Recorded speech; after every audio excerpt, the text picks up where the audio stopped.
Hello guys, welcome back to our channel. और अगर आप भी पीटीजेएनएम मेडिकल कॉलेज रायपुर में एडमिशन ले रहे हैं 2026 बैच में, तो आपके लिए ये वीडियो बनाई गई है। और इसके अलावा अगर किसी और मेडिकल कॉलेज में आप एडमिशन लेना चाहते हैं छत्तीसगढ़ में, तो भी ये वीडियो आपके लिए कहीं ना कहीं हेल्पफुल हो सकती है। और अगर आप पीटीजेएनएम मेडिकल कॉलेज में आ रहे हैं तो आप सभी को बहुत बहुत बधाई। तो आज मैं आपको बताने वाला हूँ कि आपकी जो काउंसलिंग प्रोसेस है वो कैसे होने वाली है। और काउंसलिंग से रिलेटेड अगर आपको कोई भी क्वेरीज हो तो मे बी यहाँ पे आपकी बहुत सारे डाउट्स जो हैं वो क्लियर हो जाएं। फिर भी अगर कुछ रहता है तो आप कमेंट सेक्शन में पूछ सकते हैं, मैं आपको बताने में ज़रूर हेल्प करूँगा। बाकी कॉलेज टूर वगैरह आपको अगर देखना हो तो उसकी मैंने वीडियो डाल दी है।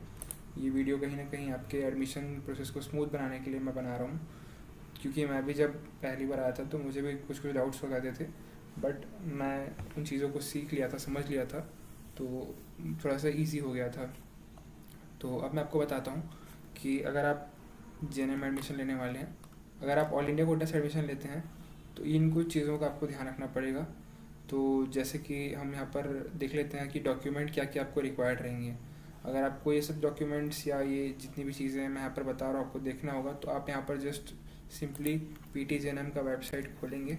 PTJNMC-Raipur.in वेबसाइट को आप ओपन करेंगे यहाँ पर, तो ये आपको कुछ इस तरह से दिख जाता है। यहाँ पर सामने में ही MBBS program admission procedure of the year 2026-2027 यहाँ पर आ जाएगा।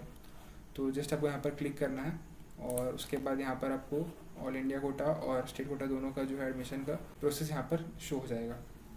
तो फर्स्टली हमको यहाँ पर देखना है डॉक्यूमेंट क्या क्या रिक्वायर्ड हैं अगर आप ऑल इंडिया कोटा से पार्टिसिपेट करते हैं। तो यहाँ डॉक्यूमेंट लिस्ट को मैं क्लिक करता हूँ, तो यहाँ पर आपको 18 डॉक्यूमेंट्स दिख रहे हैं, जिसमें पहला एडमिशन प्रोफाइल, जो कि जस्ट इसके नीचे ही आपको मिल जाएगा। एंटी रैगिंग का एनेक्स्चर, ये भी आपको नीचे मिल जाएगा, ये सेल्फ अटेस्टेड रहता है। अलॉटमेंट लेटर, ये जो है आपको एनएमसी से मिल जाएगा या CGMC जो भी जहाँ से आपका काउंसलिंग हो रहा है वो आपका अलॉटमेंट जैसे ही होता है। आपको आपके वेबसाइट से आप उसको डाउनलोड कर सकते हैं, जहाँ पर अपना रिजल्ट देखते हैं, काउंसलिंग का रिजल्ट वहाँ से आप डाउनलोड कर सकते हैं। उसके बाद एडमिट कार्ड जो है ये नीट का एडमिट कार्ड रहेगा। रैंक लेटर रिजल्ट, ये जो है ये NTA रिलीज़ करता है, ये भी आप अपने काउंसलिंग वाली वेबसाइट से डाउनलोड कर सकते हैं। 10th की मार्कशीट ओरिजिनल चाहिए होगी, 12th की मार्कशीट ओरिजिनल चाहिए होगी, ट्रांसफ़र सर्टिफिकेट ओरिजिनल। और माइग्रेशन की ज़रूरत फ़िलहाल अभी स्टार्टिंग में नहीं पड़ती है, ये आपको फर्स्ट ईयर के यूनिवर्सिटी एग्ज़ाम्स के टाइम, रजिस्ट्रेशन के टाइम ज़रूरत पड़ेगी, अभी इसकी ज़रूरत नहीं पड़ेगी। गैप सर्टिफिकेट, अगर आप ड्रॉपर हैं तो आपको ज़रूरत पड़ेगी, अगर आप फ्रेशर हैं तो आपको उसकी ज़रूरत नहीं पड़ेगी। कास्ट सर्टिफिकेट, अगर आप किसी कास्ट से बिलोंग करते हैं तो उसकी आपको छत्तीसगढ़ से या जो भी आपका सर्टिफिकेट बनता है ऑल इंडिया वाला, वो आपको बनवाना पड़ेगा। अगर आप जनरल कैटेगरी हैं तो आपको इसकी कोई ज़रूरत नहीं है। इसके बाद अगर आप फिज़िकली हैंडीकैप्ड कोटा से बिलोंग करते हैं तो आपको उसकी भी जो सर्टिफिकेट है वो ऑथराइज्ड बोर्ड से बनवानी पड़ेगी। इसके अलावा अगर आप EWS कैटेगरी से हैं तो EWS सर्टिफिकेट आपको रिक्वायर्ड रहेगा। और ध्यान रखिएगा कि EWS सर्टिफिकेट जो है ये 1 अप्रैल 2026 के बाद बना होना चाहिए। अगर ये उससे पहले का बना हुआ रहेगा तो उसको एक्सेप्ट नहीं किया जाता है। मैंने अपने ही काउंसलिंग के टाइम में देखा था, एक कोई बैचमेट था जिसका EWS सर्टिफिकेट 1 अप्रैल से पहले का बना हुआ था, तो उसको रिजेक्ट कर दिया गया था। तो इस चीज़ का खास ध्यान रखिएगा कि जो EWS सर्टिफिकेट है ये आपका 1 अप्रैल 2026 के बाद का बना हुआ होना चाहिए। इसके बाद जो बॉन्ड है, एक गवर्नमेंट सर्विस बॉन्ड होता है हमारे कॉलेज में, एक होता है कोर्स डिसकंटिन्यूएशन बॉन्ड और एक सीट रेजिग्नेशन बॉन्ड। यानी कि अगर आप सीट छोड़ देते हैं या आप कोर्स बीच में डिसकंटिन्यू कर देते हैं या फिर आप गवर्नमेंट सर्विस, जो हमारे यहाँ पर अभी 2025 बैच से जो है ये 1 साल का सर्विस बॉन्ड है, हमारे टाइम पे ये 2 साल का सर्विस बॉन्ड हुआ करता था। तो अगर आप उसको नहीं करते हैं तो आपको जो है 25 लाख रुपए या फिर आपकी कोई भी प्रॉपर्टी जो आप मॉर्गेज करना चाहते हैं वो आपको उसके लिए एक बॉन्ड बनाना पड़ेगा कि आप इन चीज़ों को कंप्लीट करेंगे, और नहीं करने की स्थिति में आपकी जो प्रॉपर्टी है उसको जब्त किया जा सकता है। तो ये बॉन्ड का भी जो फॉर्मेट है वो यहाँ पर आपको वेबसाइट में नीचे मिल जाएगा। इसके अलावा एक एफिडेविट होता है जिसमें आपके जितने भी डॉक्यूमेंट्स यहाँ पर सबमिट किए गए हैं वो सारे सही हैं, उसको यहाँ पर मेंशन करना रहता है। इसका भी जो फॉर्मेट है वो यहाँ पर आपको इसी वेबसाइट में मिल जाएगा। इसके अलावा होता है मेडिकल फिटनेस सर्टिफिकेट, जो कि आपको हमारे कॉलेज में ही अगर आप एडमिशन लेने के लिए आते हैं तो एट द सेम टाइम भी बन जाता है, और इसमें थोड़ा टाइम लगता है, 2-3 घंटे या उससे थोड़ा ज़्यादा टाइम भी लग सकता है। तो इसलिए अगर आप चाहें तो आप इसको बाहर से भी बनवा सकते हैं, जैसे कि आप डिस्ट्रिक्ट हॉस्पिटल से बना सकते हैं या डीसी हॉस्पिटल से भी बनवा सकते हैं, बट मोस्टली ये जो है स्टूडेंट्स अपने कॉलेज में ही बनवा लिया करते हैं। तो ये एक मतलब बहुत बड़ा कोई प्रोसेस नहीं होता है। जब काउंसलिंग के लिए आते हैं तो काउंसलिंग के साथ साथ में ये मेडिकल फिटनेस सर्टिफिकेट बना दिया जाता है। उसके अलावा एक नीचे आपको लगेगा self attested photocopy of Aadhaar card और आईडी कार्ड। मतलब आप आधार कार्ड की एक सेल्फ अटेस्टेड कॉपी निकाल लीजिए, जो भी आपके आधार कार्ड की कॉपी है उसमें अपना एक सिग्नेचर कर दीजिए, तो वो सेल्फ अटेस्टेड हो जाता है। इसके अलावा इन जितनी भी चीज़ों को हम लोगों ने यहाँ पर इकट्ठा किया है, इन सब को सीक्वेंस में अरेंज करके इन सब चीज़ों का एक फ़ोटो कॉपी निकालना रहता है। एक सेट जो है वो अलग से जमा होता है। एक तो सारे ओरिजिनल रहेंगे ये सारे, और दूसरा एक सेट जो रहेगा वो इनकी फ़ोटो कॉपी रहेगी। इसके अलावा जो फ़ीस है वो रहती है 50,000 की हमारे फर्स्ट ईयर में, जिसमें से 40,000 का एक डिमांड ड्राफ्ट और एक 10,000 का डिमांड ड्राफ्ट होता है, जो कि डीन एट PTGNM के नाम से रहता है। और आजकल ये जो है ये ऑनलाइन पेमेंट का भी सिस्टम हमारे यहाँ पे आ गया है, तो डिमांड ड्राफ्ट अगर आप बनवाना चाहें तो बनवा सकते हैं, या फिर आप डायरेक्ट ऑनलाइन पेमेंट भी QR कोड के माध्यम से कर सकते हैं। और चलिए अब मैं आपको बता देता हूँ कि इन सबको सीक्वेंस वाइज कैसे आपको बनवाना है। तो एडमिशन प्रोफाइल जो है वो आपको यहाँ पर जस्ट हम एक बार पीछे जाएंगे तो इसी वेबसाइट में यहाँ पर आपको एडमिशन प्रोफाइल का एक ये मिल जाता है। अब इसको क्लिक करेंगे, आप इसको प्रिंट करवा लीजिए, इसकी 2 कॉपी निकलवा लीजिएगा, और अगर आप अपने पास और रखना चाहते हैं तो 2 से 3 कॉपी भी निकलवा सकते हैं। तो यहाँ पर अपनी सारी डिटेल्स को फिल कीजिएगा, फ़ोटो लगाइएगा। ये सारी डिटेल्स आपको यहाँ पर फिल करना है। अपने डॉक्यूमेंट की सीक्वेंस में पहला ही चीज़ जो है ये रहेगा। इसके बाद एडमिशन प्रोफाइल हो गया। एंटरिंग एनेक्चर 1 आपको ये भी डाउनलोड कर लेना है, और यहाँ पर अपने डिटेल्स फिल करके साइन करके पेरेंट से भी साइन करवा लीजिएगा। इसके बाद आता है सर्विस बॉन्ड फॉर्मेट। तो ये जो फॉर्मेट है इसको आपको नोटरी से जाके बनवाना रहेगा। यहाँ पर ये जितनी भी चीज़ें हैं आपको नोटरी से लिखवा कर यहाँ पर अपना नाम, अपने डिटेल्स एंटर करके इन सब चीज़ों को यहाँ पर एंटर करना है। और ये सब चीज़ें जो है, अगर आप PTGNM मेडिकल कॉलेज में एडमिशन लेना चाहते हैं तो आपको नोटरी के बारे में अगर जानकारी ना हो तो मैं आपको बता देता हूँ कि कॉलेज के जस्ट बाहर यानी घड़ी चौक के सामने ही टाउन हॉल है। टाउन हॉल में बहुत सारे नोटरी वाले एडवोकेट्स बैठते हैं, और जस्ट DKS हॉस्पिटल जो है घड़ी चौक में, उसके बाजू वाली जो गली है उससे हम अगर अंदर जाते हैं तो वहाँ पर है तहसील ऑफिस, तहसीलदार का ऑफिस। वहाँ पर भी आपको बहुत सारे नोटरी वाले एडवोकेट्स मिल जाएंगे, तो आप वहाँ से भी बनवा सकते हैं। और आपको यहाँ पर सारे डिटेल्स एंटर करवाने हैं। इसके बाद यहाँ पर कुछ चीज़ें रहती है, जैसे कि आवेदक का फ़ोटो, यानी कि आप अगर इसमें आवेदक अगर आप हैं स्टूडेंट तो यहाँ पर अपना हाँ यहाँ पे जैसे स्टूडेंट है तो अपना यहाँ पर फ़ोटो लगेगा। प्रतिभूतिकर्ता यानी कि गारंटर, जो आपकी 25 लाख की प्रॉपर्टी का जो गारंटर है वो रहेगा। गवाह 1 गवाह 2, ये आपको अपने हिसाब से अपने जो भी रिलेटिव्स हैं उनका फ़ोटो लगा के यहाँ पर उनसे साइन करवा के आपको लेके आना रहेगा।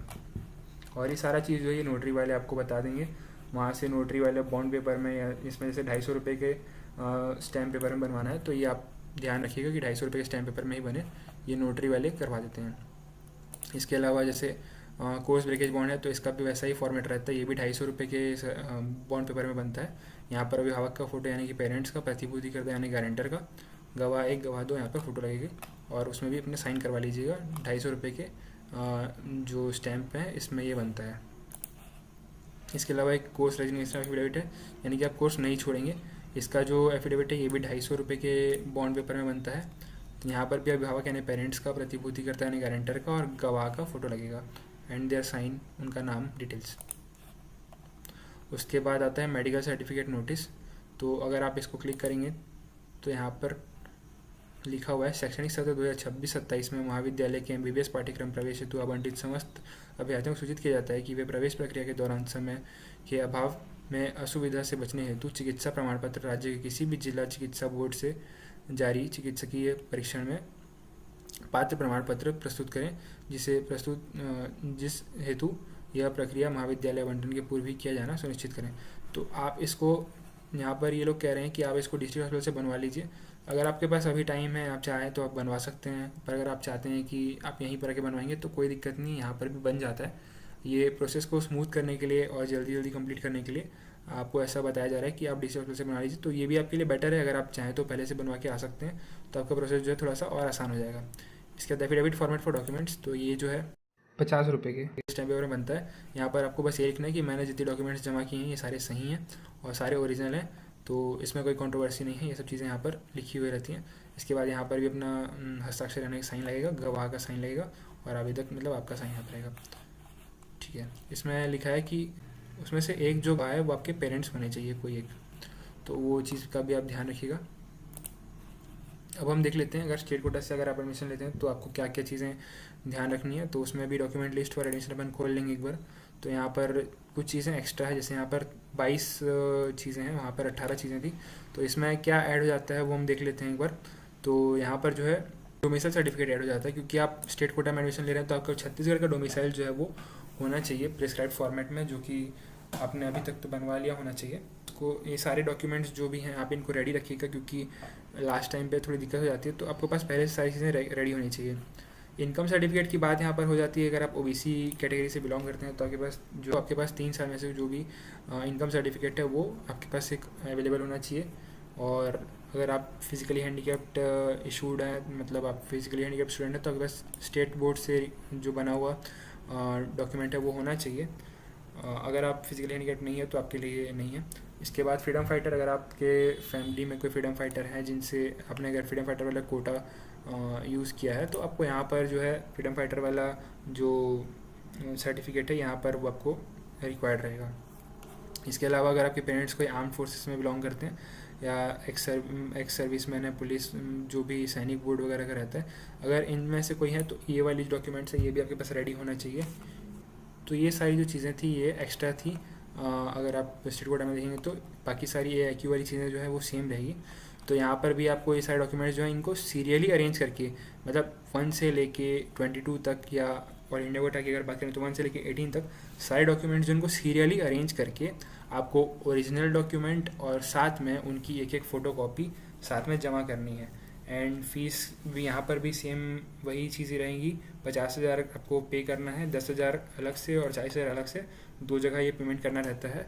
ये डीन PTGNM के नाम से रहता है और आप इसको QR कोड के माध्यम से या फिर डिमांड ड्राफ्ट के माध्यम से कर सकते हैं।